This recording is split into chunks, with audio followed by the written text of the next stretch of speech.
উচ্চ মাধ্যমিক পরীক্ষা চলাকালীন হঠাৎই স্কুলে অগ্নিকাণ্ড। ঘটনা ঘিরে রীতিমতো চাঞ্চল্য ছড়িয়ে পড়ে পুরুলিয়া শহরের জেলা স্কুলে। উচ্চ মাধ্যমিক পরীক্ষা তৃতীয় দিন বৃহস্পতিবার ইকোনমিক্স পরীক্ষা চলাকালীন বিদ্যালয়ের শিক্ষকেরা হঠাৎ স্কুলের মধ্যে ধোঁয়া দেখতে পান। সঙ্গে সঙ্গে পুলিশ ও দমকলকে খবর দেওয়া হয়। দমকলের একটি ইঞ্জিন এসে সেই আগুনকে নিয়ন্ত্রণ করতে পারেনি।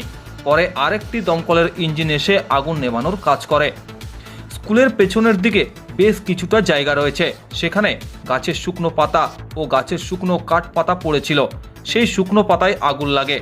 দ্রুততার সঙ্গে সেই আগুন ছড়িয়ে পড়ে। দমকলের প্রচেষ্টায় আগুন নিয়ন্ত্রণে আসে। যদিও এই আগুন লাগার ফলে পরীক্ষায় কোনো প্রভাব পড়েনি বলে জানিয়েছেন স্কুলের প্রধান শিক্ষক।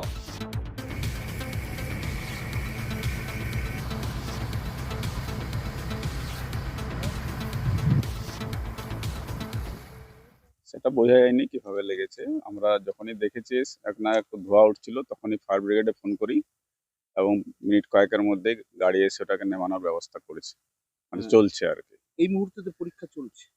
পরীক্ষা চলছে, আমাদের স্টুডেন্ট খুবই কম আছে, ফলে তেমনি কোনো আর ওই যারা পরীক্ষা দিচ্ছে আমাদের পরীক্ষার হলগুলো দূরে আছে। পরীক্ষার কোনো অসুবিধা কিছু? না, কোনো অসুবিধা হয়নি। কিভাবে আগুন লাগলো কি মনে হচ্ছে? বলা যাচ্ছে না কিভাবে। পিছন দিকটা আমাদের মানে ক্যাম্পাসের বাইরে যেটা জঙ্গল আছে, সেখানে কোনো কারণে তো লেগেছে, জানা যায়নি কিভাবে হয়েছে। এই বাইরের লোকের কি আনাগোনা এখানে আছে? না না, সেরকম না। পুরো আজ তো পুরো পুলিশ আছে চারদিকে পরীক্ষার জন্য। এমনিতেও কেউ আসে না বাইরে, আমাদের গেট বন্ধ থাকে সবসময়। মূলত শুকনো পাতা থেকে আগুনটা লেগেছে। পরীক্ষা চলাকালীন অগ্নিকাণ্ডের ঘটনায় কিছুটা হলেও আতঙ্ক ছড়িয়েছে পড়ুয়া সহ অভিভাবকদের মধ্যে। যদিও কারোর কোনো ক্ষতি হয়নি, পরিস্থিতি একেবারে নিয়ন্ত্রণে।